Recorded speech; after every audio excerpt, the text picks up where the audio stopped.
Hello guys, welcome back to my YouTube channel Shivani free online teaching. आज हम अपनी third BEd के first year का थर्ड पेपर कोर्स करेंगे, growing up as a learner, जिसमें हम पूरी बुक का समरी करने वाले हैं। जो मैंने क्वेश्चंस लिए हैं वो लास्ट ईयर के सीटेट के मोस्ट इंपॉर्टेंट क्वेश्चंस मैंने लिए हैं जो प्रीवियस ईयर्स में आ चुके हैं। आई होप गाइज आपको ये मेरा लेक्चर पसंद आए और इसको आप प्लीज़ लाइक एंड सब्सक्राइब करना ना भूलिएगा। तो चलिए स्टार्ट करते हैं। फर्स्ट, द वर्ड साइकोलॉजी की कम्स फ्रॉम, जो साइकोलॉजी का वर्ड है वो कहाँ से आया है? लैटिन से, स्पेनिश से, ग्रीक से या इटालियन से? सो ये जो वर्ड है ये ग्रीक वर्ड है। नेक्स्ट, वॉटसन एंड स्किनर दोनों ने ही कंट्रीब्यूट किया है which school of psychology, psychology के किस स्कूल को कंट्रीब्यूट किया है वॉटसन एंड स्किनर ने?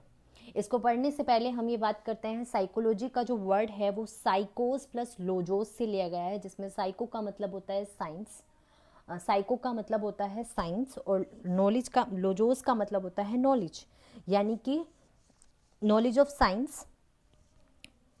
अब साइकोस प्लस लोजोस को कई, मतलब साइकोलॉजी को from the history till yet यानी कि प्रेजेंट तक कई तरीकों से इसको डिफाइन किया गया है।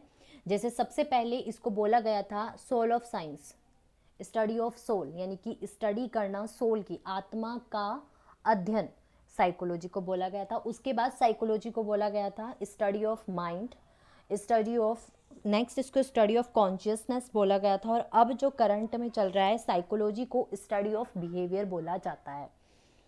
नेक्स्ट है वॉटसन एंड स्किनर ने जिन स्कूल ऑफ साइकोलॉजी में कंट्रीब्यूट किया था, कौन सी? फंक्शनलिज्म में, कॉग्निटिव में, सोशल कल्चरल में या फिर बिहेवियरिज्म में? तो उन्होंने बिहेवियरिज्म में कंट्रीब्यूट किया था। इसका ऑप्शन है करेक्ट ऑप्शन डी। नेक्स्ट हम बात करते हैं another term for reinforcement. I think reinforcement जो हम बात करते हैं वो एक पुनर्बलन होता है। अगर कोई अच्छा काम कर रहा है उसको बनाए रखने के लिए हम रीइंफोर्समेंट उसको देते हैं, और कई बार कोई काम नहीं कर रहा है उससे काम कराने के लिए भी हम रीइंफोर्समेंट देते हैं। ये एक टाइप का रिवॉर्ड होता है। बेसिकली तो रिवॉर्ड तभी तभी दिया जाता है जब कोई काम अच्छा हो और उसको और अच्छे से करवाने जाने की कोशिश की जाए।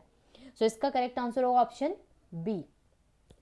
नेक्स्ट है डेस इज टू नेचर एज डेस इज टू नर्चर। नेचर से नर्चर को डिफाइन करा गया है किस तरीके से? तो नेचर जो है वो एनवायरनमेंट है, नर्चर जो है वो जीन्स है। नेचर और नर्चर की जो डिबेट है वो इन्वायरमेंट इन जीन्स इसलिए है क्योंकि जो चीज़ें चेंज होती रहती है दैट इज़ नेचर। एनवायरनमेंट जो है वो वेरिएबल की तरह काम करता है, वहीं नर्चर यानी कि हेरिडिटरी से जो चीज़ें मिलती है, जीन्स से जो चीज़ें मिलती है वो कांस्टेंट होती है, वो चेंजेस नहीं होती। आप अपने अपने ममा जैसे आँखें लिए, कान लिए, तो दैट इज़ फिक्स्ड, आप वो चेंजेस नहीं होंगे। लेकिन एनवायरनमेंट से जो आपका नेचर है that is totally related with the environment. Learning भी आपकी एनवायरनमेंट में ही होती है, बट इंटरप्ले होती है with the hereditary and environment. Next जो टर्म है टेब्यूला पासा, वो हाईलाइट करता है importance of in shaping behaviour. So tabula rasa का जो टर्म है वो बिहेवियर को शेप करने के लिए किस वे में रखा गया है? टेब्यूला पासा को ब्लैंक स्लेट बोला जाता है, या किसी ने ये बोला था कि टेब्यूला पासा एज अ ब्लैंक स्लेट, यानी कि बच्चों, जब बच्चे होते हैं वो ब्लैंक स्लेट की तरह होते हैं। किसी ने बात करी थी कि उनमें चीज़ें उनको सिखाई जाती है, उनकी डेवलपमेंट की जाती है, लर्निंग के थ्रू उनके अंदर भरा जाता है सब कुछ, ज्ञान, नॉलेज जिसे हम बोलते हैं। सो इसीलिए ये रिलेटेड है एक्सपीरियंस से। Option B is the correct answer. Next, Greek philosopher has disbelieved that knowledge is acquired through experience and learning. Greek philosopher ने बिलीव किया था कि नॉलेज जो होती है वो एक्सपीरियंस और लर्निंग के थ्रू एक्वायर्ड होती है।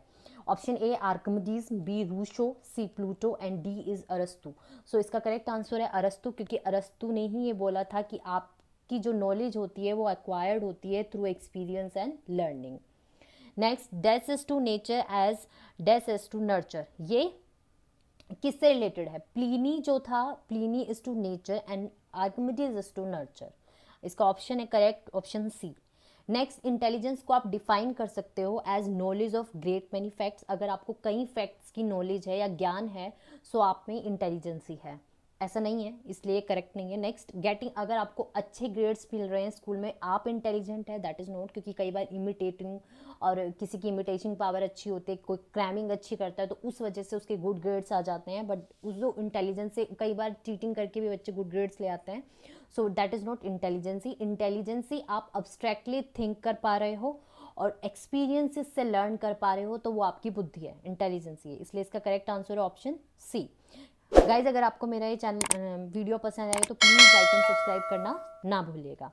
नेक्स्ट है, who starting the scientific study of creativity. Creativity की साइंटिफिक स्टडी किसने कही थी या किसने स्टार्ट की थी? Option B is the correct answer, Guilford ने साइंटिफिक स्टडी ऑफ क्रिएटिविटी को स्टार्ट किया था। नेक्स्ट, टॉयज को हम क्या बोलते हैं? अर्ली चाइल्डहुड को हम टॉयज बोलते हैं। अर्ली चाइल्डहुड में जब भी हम होते हैं तो वो हमारी टॉयज होती है, इसलिए इसका करेक्ट आंसर है option A. Next, which of the following statement is not appropriate to motivation as a process. Motivation का मतलब होता है अभिप्रेरणा। किसी भी काम को करने के लिए आपको मोटिवेशन की रिक्वायरमेंट होती है, क्योंकि जब हम मोटिवेटेड होते हैं, हाँ, मोटिवेशन 2 टाइप्स के होते हैं, intrinsic motivation and extrinsic motivation. Intrinsic motivation तब होता है जब आप अपने मन से कोई चीज़ करना चाहते हो या आपका मन करे कि आप उस चीज़ को पाना चाहो, तो that is intrinsic motivation. Extrinsic motivation तब जब आपको कोई चाहे, आपको बाहर से फोर्सेस ये कहे कि आपको ये करना है, आपको हम ये देंगे रिवॉर्ड, या आप पास हो जाएंगे तो हम आपको ये वाला चीज़ देंगे, या किसी भी तरीके का एक्सटर्नल अगर आपको कोई प्रॉफिट मिलता है उस चीज़ की वजह से आप मोटिवेट हो, तो दैट इज एक्सट्रिंसिक मोटिवेशन। सो इसमें क्वेश्चन ये है कि इसमें से कौन सी बात अप्रोप्रिएटेड नहीं है मोटिवेशन को एज अ प्रोसेस देखने की। सो इसका आंसर है correct, it keeps away from unpleasant situation. अगर आप मोटिवेटेड हो और उस टाइम पे आप किसी भी प्रोसेस में अनप्लीजेंट सिचुएशन से दूर रहोगे तो ये सही नहीं है। किसी काम के लिए मोटिवेटेड होने का मतलब ये नहीं होता कि उस काम को करते टाइम आप प्लीजेंट सिचुएशन में रहोगे। हो सकता है उस काम को करते टाइम आपको दिक्कत आए, आप अनप्लीजेंट सिचुएशन में रहो। सो इसका correct answer option D. Next, एक बच्चा अपने लेफ्ट हैंड से लिखता है और वो कंफर्टेबल है उन चीज़ों को करने में, तो उसको क्या करना चाहिए? उसकी प्रेफरेंसेस को अलाउ करना चाहिए, allows his preferences. Option C is correct. Next है, which of the following is not a sign of being gifted. Gifted होने का इनमें से कौन सा एक साइन नहीं है? गिफ्टेड चिल्ड्रंस जो होते हैं उनकी वोकेबलरी जो होती है वो काफ़ी वास्ट होती है, उनकी थिंकिंग बहुत अच्छी होती है, क्रिएटिविटी, काफ़ी क्रिएटिव होते हैं बच्चे, कुछ भी क्रिएट करने की कोशिश करते रहते हैं, क्यूरियोसिटी उनमें बहुत होती है, जिज्ञासा होती है, हर काम को जानने की कोशिश करते हैं, रीजंस जानने की कोशिश करते हैं।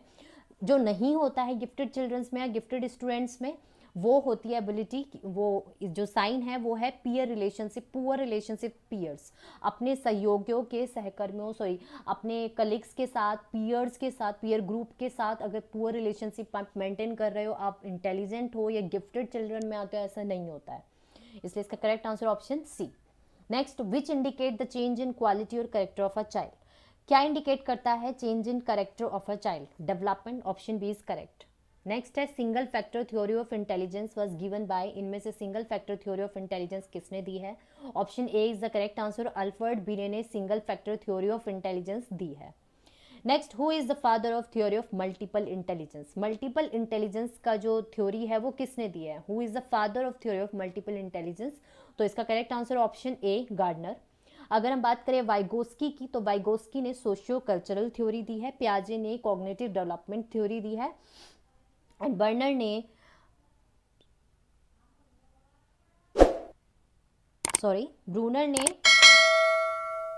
ब्रूनर की जो थ्योरी है उसको जीरोम ब्रूनर थ्योरी बोलते हैं। आई थिंक ये construct their own knowledge, Bruner की थ्योरी को ब्रूनर की ही थ्योरी बोलते हैं।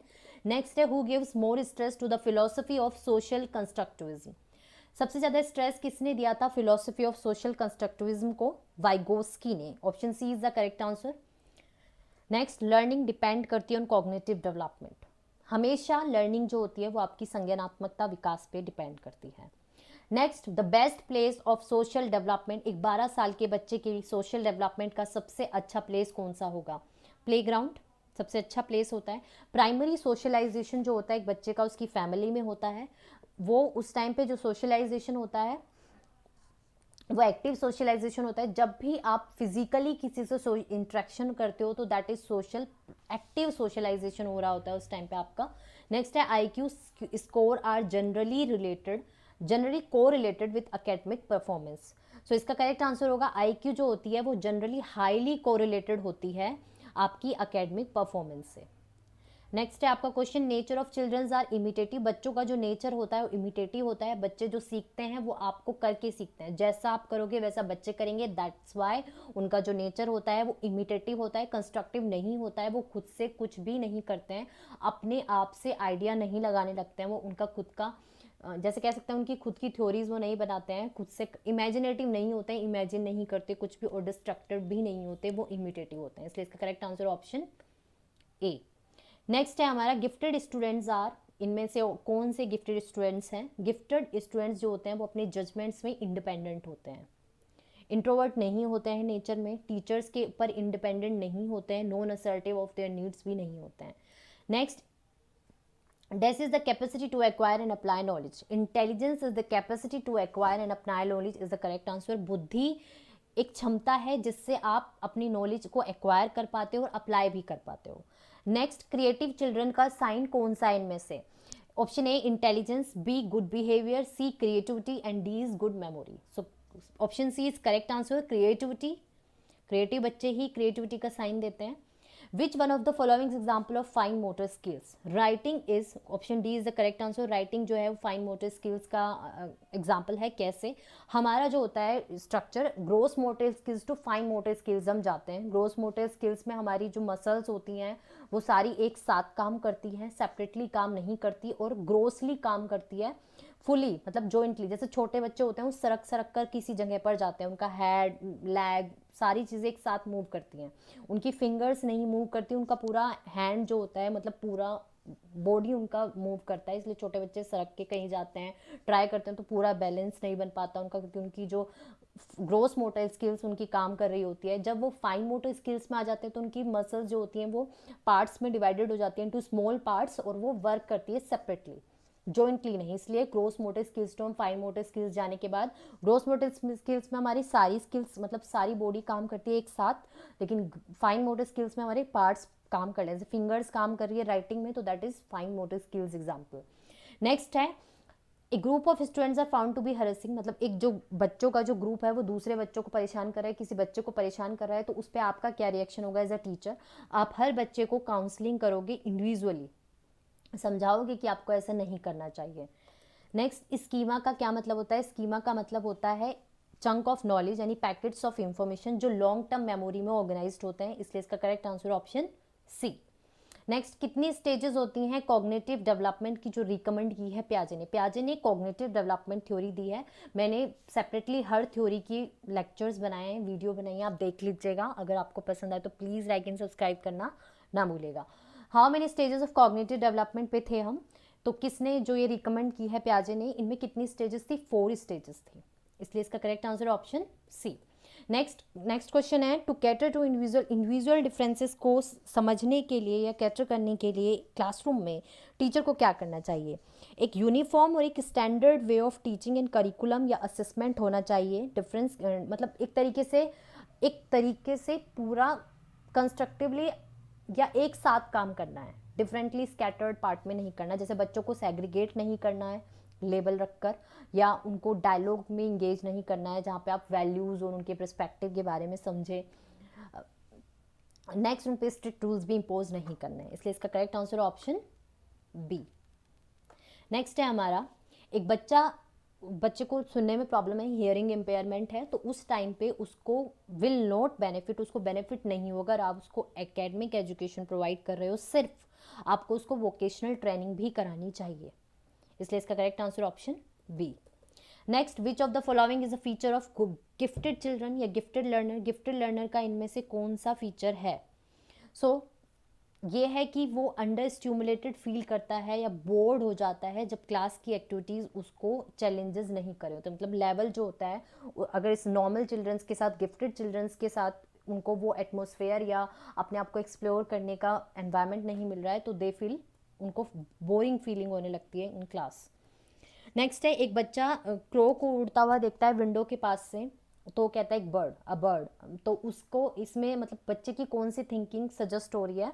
पहला, बच्चे के दिमाग में मेमोरीज स्टोर्ड हो चुकी है प्रीवियसली, बच्चे ने एक बर्ड का कंसेप्ट डेवलप कर लिया है इन अपने माइंड में, और बच्चे ने कुछ टूल्स ऑफ लैंग्वेज भी सीख लिए जिससे वो अपने एक्सपीरियंस को कम्युनिकेट कर पा रहा है। इस option C is a correct answer, option A B C तीनों ही सही हैं।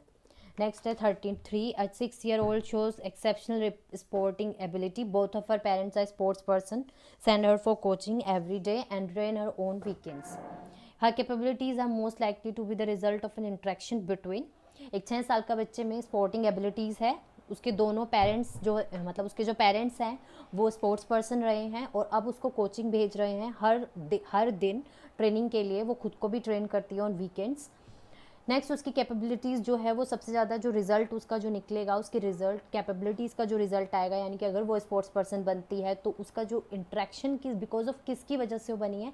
हेरिडिटरी एनवायरनमेंट के इंट्रैक्शन की वजह से, क्योंकि जीन्स से जो उसने गेट किया था, क्योंकि उसके पेरेंट्स भी स्पोर्ट्स पर्सन थे और वो अपनी एनवायरनमेंट में भी लर्न कर रही है, इसलिए इसका करेक्ट आंसर ऑप्शन ए। एक 5-year-old girl to her self, अब एक 5 साल की बच्ची अपने आप से बात करती है या अपने आप से ट्राई कर रही है कि वो एक उसको फोल्ड कर ले टी शर्ट को। सो इसमें से कौन सा करेक्ट स्टेटमेंट है in the context of behaviour displayed by the girl? So option B is the correct answer, क्योंकि जीन पियाजे ने ईगोसेंट्रिक स्पीच की बात की है, और जब भी हम वाइगोस्की के बारे में देखते हैं तो वो प्राइवेट स्पीच की बातें करते हैं। जब भी आप बच्चा जो लर्न करता है वो अपनी ईगोसेंट्रिक स्पीच से लर्न करता है अकॉर्डिंग टू पियाजे, और अगर वो अपना एक्सपीरियंस मतलब private speech according to Vygotsky और ईगोसेंट्रिक स्पीच पियाजे। नेक्स्ट, एक बच्चे की जो एक चाइल्ड नोटबुक में एरर्स आ रही हैं, रिवर्स इमेजेस हैं, मिरर इमेजिंग है, वो रिवर्स, तो बच्चा क्या है साइन दिखा रहा है लर्निंग डिसेबिलिटी के। Option B is the correct answer. Next, Lawrence Kohlberg theory में लॉरेंस कॉलबर्ग ने मॉरल डेवलपमेंट थ्योरी दी थी, इस पर भी मैंने एक लेक्चर बनाया है, प्लीज़ देख लीजिएगा। इसमें से कौन सा लेवल सिग्निफाई करता है absence of morality in the true sense? Lawrence Kohlberg की थ्योरी में कौन सा लेवल सिग्निफाई करता है जिसमें मतलब मोरालिटी की अब्सेंस दिखाई देती है मॉरल डेवलपमेंट की थ्योरी में, इन जो कॉल्बर्ग ने दी है लेवल 1 में, क्योंकि 5 to 10 ईयर्स से आपके अंदर मोरालिटी आनी स्टार्ट होती है लेकिन पूरी आ चुकी होती है, इसलिए इसको अब्सेंस ऑफ मोरालिटी बोलते हैं लेवल 1 को। नेक्स्ट है, हम सब अलग अलग हैं, वी डिफ़र, हम सब में कुछ ना कुछ डिफरेंसेस हैं, इंटेलिजेंसी के बेसिस पे डिफरेंसेस हैं, मोटिवेशन, कलर, हर टाइप में हमारे अंदर डिफरेंसेस हैं। वो डिफरेंसेस के प्रिंसिपल को हम क्या बोलते हैं? Individual differences. Option A is the correct answer. Next है, कोई भी एंग्री हो सकता है, वो बहुत आसान होता है, लेकिन सही टाइम पे सही व्यक्ति के साथ सही डिग्री में जो हम एंग्री हो तो राइट पर्पज़ के लिए हो, तो वो तो सही तरीके से काफ़ी मुश्किल है या इजी नहीं है। ये रिलेटेड है इमोशनल डेवलपमेंट से। इमोशंस आपको कंट्रोल करने आने चाहिए, इमोशंस को कंट्रोल करना चाहिए, एक सिचुएशन में कैसे रिएक्ट करना है, कितना कंट्रोल करना है, ये काम आता है इमोशनल डेवलपमेंट में। नेचर नर्चर की जो डिबेट है उसको हम बोलते हैं genetic and environment debate. Next, इनमें से कौन सी एजेंसी पैसिव एजेंसी है सोशलाइजेशन की? Health club, family, eco club या पब्लिक लाइब्रेरी? पब्लिक लाइब्रेरी जो है वो पैसिव एजेंसी ऑफ सोशलाइजेशन है, एक्टिव एजेंसी ऑफ सोशलाइजेशन नहीं है, क्योंकि वहाँ पे आप इंट्रैक्शन बुक्स के साथ कर रहे होते हो।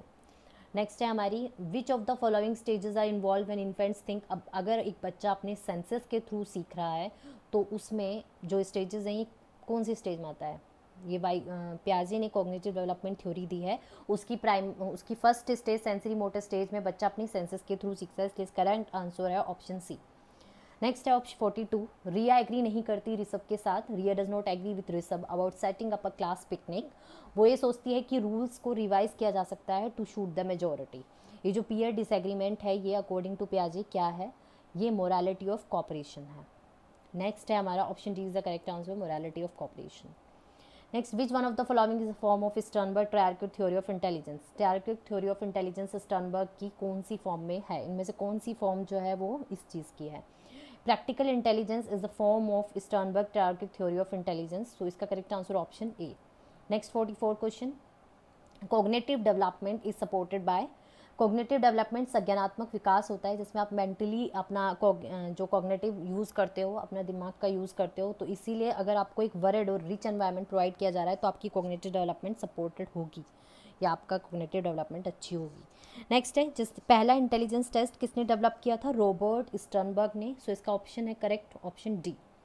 नेक्स्ट है हमारा question, which of the following example of learning style. आप लर्न करते हो तो आप सुनकर लर्न करते हो, लिखकर लर्न करते हो, पढ़कर लर्न करते हो और बोलकर भी लर्न करते हो। तो visual is the example of learning style, देख कर लर्न करना। नेक्स्ट है 47 question, how do grades differ from marks. How do grades differ from marks, marks से ग्रेड्स कैसे डिफर करते हैं। ये जो क्वेश्चन है वो बिलोंग करता है किस क्लास ऑफ क्वेश्चन से। डाइवर्जेंट क्वेश्चन नहीं है ये, एनालिटिक क्वेश्चन है। Option B is the correct answer. Next, according to the theory of social learning of Albert Bandura, which of the following is true. According to the theory of social learning of Albert Bandura ने जो social learning की theory दी है, इनमें से कौन सी सच है। सो एक unresolved crisis can harm a child, ये एक करेक्ट आंसर है इसका। यहाँ पर नो होना चाहिए था कि अकॉर्डिंग टू मतलब अल्बर्ट बंडूरा कहते थे कि ऐसा नहीं है कि कोई भी बच्चा अगर वो अनरिजॉल्व क्राइसिस में है तो बच्चे को हार्मफुल होगा या उससे बच्चा हार्म फील करेगा, ये सही है, क्योंकि उस क्राइसिस में वो निकल नहीं पाएगा, सॉल्व नहीं कर पा रहा है तो वो बच्चे को हार्म करेगा। ये अल्बर्ट बंडूरा का कहना था। नेक्स्ट, जब बच्चे कंसेप्ट के थ्रू सीखते हैं और यूज़ करते हैं और अपनी एरर्स को कम करते हैं जो पहले कर रहे थे, ये आइडिया ईएल थ्रोनडाइक ने दिया था ट्रायल एंड एरर थ्योरी के अंदर। उन्होंने कुछ लर्निंग प्रिंसिपल्स भी दिए थे, लॉ ऑफ लर्निंग, जिसमें कुछ प्राइमरी थे, 3 प्राइमरी थे एंड 5 जो थे वो सेकेंडरी लॉज थे।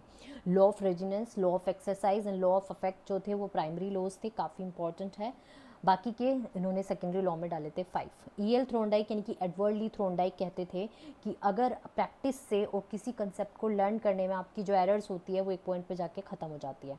नेक्स्ट हमारा question, Howard Gardner theory of multiple intelligence किस चीज़ पर एम्फोसाइज करती है। Option C is the correct answer, unique abilities of each children. हर इंडिविजुअल की, हर बच्चे की इंडिविजुअल जो एबिलिटीज़ होती है वो यूनिक होती है। नेक्स्ट, जो साउंड होता है T H P H and C H का are morphemes, graphemes and lexemes होते हैं। नेक्स्ट है, school should cater to individual differences.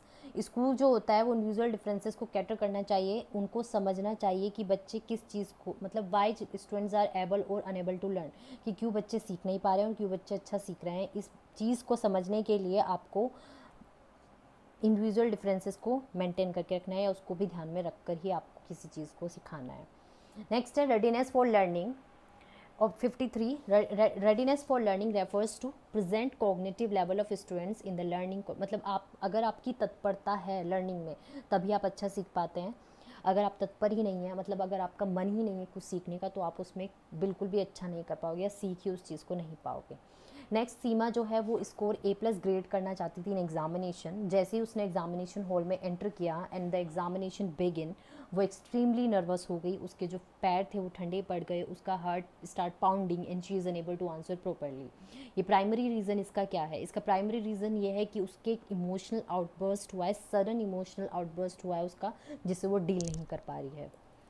Next है क्वेश्चन, राजेश एक वोरेशियस रीडर है। अपार्ट फ्रॉम स्टडिंग, उसके जो कोर्स बुक्स पढ़ने के अलावा भी वो लाइब्रेरी जाता है और रीड करता है बुक्स को डाइवर्स टॉपिक्स पे। राजेश अपना जो प्रोजेक्ट है वो भी लंच ब्रेक में पूरा कर लेता है। सो उसको डिस्क्राइब किया जा सकता है वो इंट्रिंसिकली मोटिवेटेड लर्नर है, क्योंकि वो खुद से सीखना चाहता है। एक्सट्रिंसिकली उसको बाहर से कोई ये नहीं कह रहा है कि आपको सीखना है, उसका खुद का मन है, इसलिए वो इंट्रिंसिक मोटिवेटेड लर्नर है। नेक्स्ट है, फिसीता ने लर्न कर लिया है राइस खाने और दाल अपने हाथों से वो मिक्स कर लेती है दाल और राइस को, स्टार्ट कर देती है खाना। She has eating rice and dal into her schema for doing things. So assimilated is the correct answer, क्योंकि उसने उस चीज़ को एसिमुलेट कर लिया है अपनी थिंकिंग में। नेक्स्ट है, human personality is the result of, किस चीज़ का रिजल्ट है ह्यूमन पर्सनैलिटी। सिर्फ एनवायरनमेंट का, हेरिडिटी का, एजुकेशन का, या interaction between heredity and environment का। So option A is the correct answer. Next, जब एक बच्चा बोर हो जाता है किसी काम को करने में तो उसका क्या साइन है, कैसे पता चलता है बच्चा इंटेलिजेंट नहीं है, ये पता चलता है, या उसकी कैपेबल ऑफ लर्निंग अच्छी नहीं है।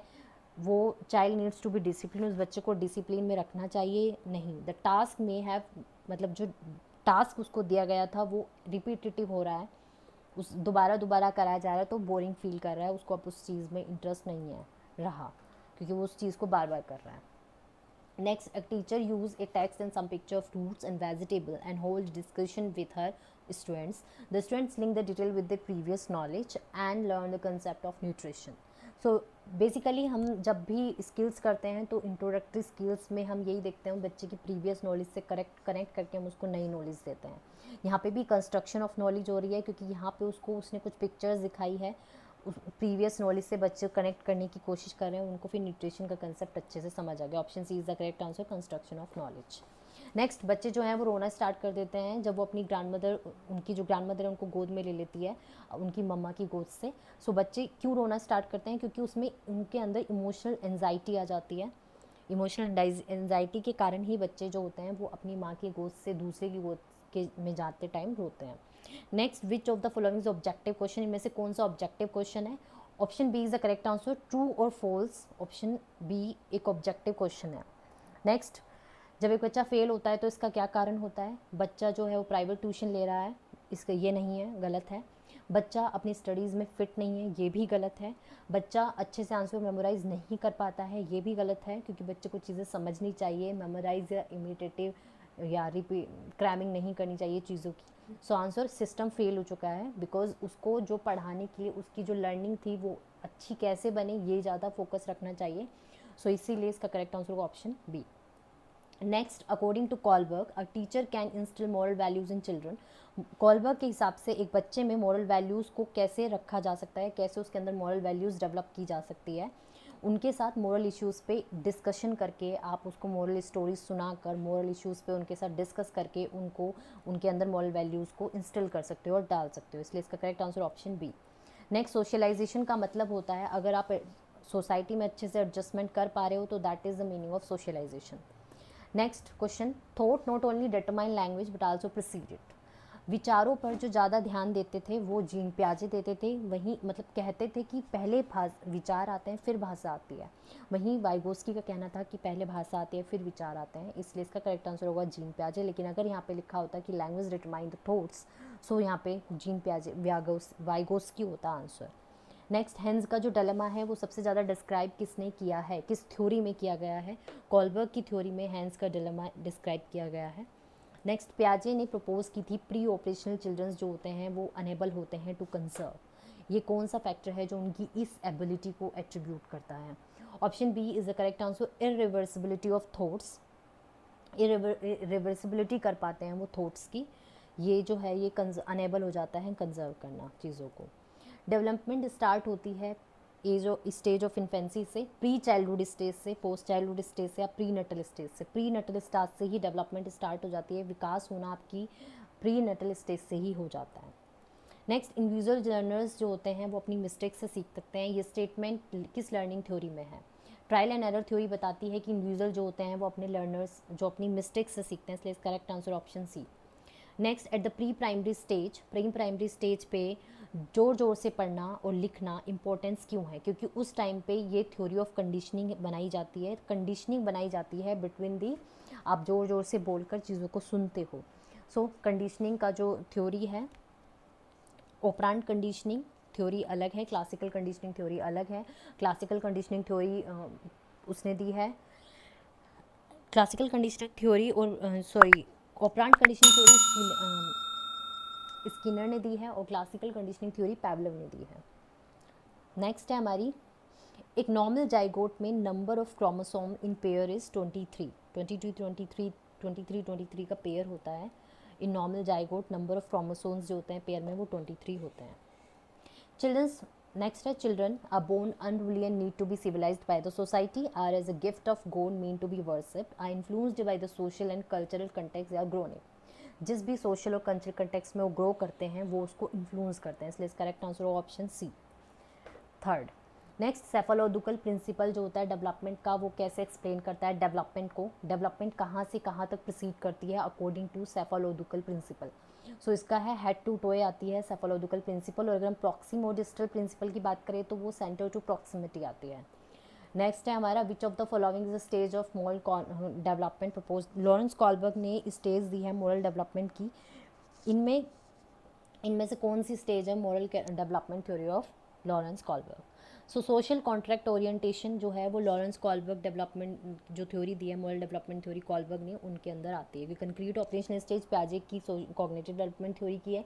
इंडस्ट्री वर्सेस इंफीरियरिटी जो है वो सोशियो मतलब एनालिटिकल सोशो सिगमंड फ्रूड की सोशल थ्योरी से रिलेटेड है, और लेटेंसी स्टेज साइको सोशल नहीं साइको एनालिटिकल थ्योरी से रिलेटेड है। सो इसीलिए इसका करेक्ट आंसर है ऑप्शन 2। नेक्स्ट है हमारा लास्ट क्वेश्चन, वाइल जब एक 5 साल की नजमा अपने आप से बातें कर रही है, जिक्सा पजल खेलते टाइम पे यहाँ पे ब्लू पीस आएगा, यहाँ पे ये वाला आएगा, ऐसे ऐसे करके जब वो अपने आप से बातें कर रही है, सो इस टॉक को वाइगोस्की ने क्या कहा है, private speech. I hope guys आपको मेरा लेक्चर पसंद आया हो। अगर आपको पसंद आया तो मेरे चैनल को like and subscribe and share करना ना भूलिएगा। Thank you.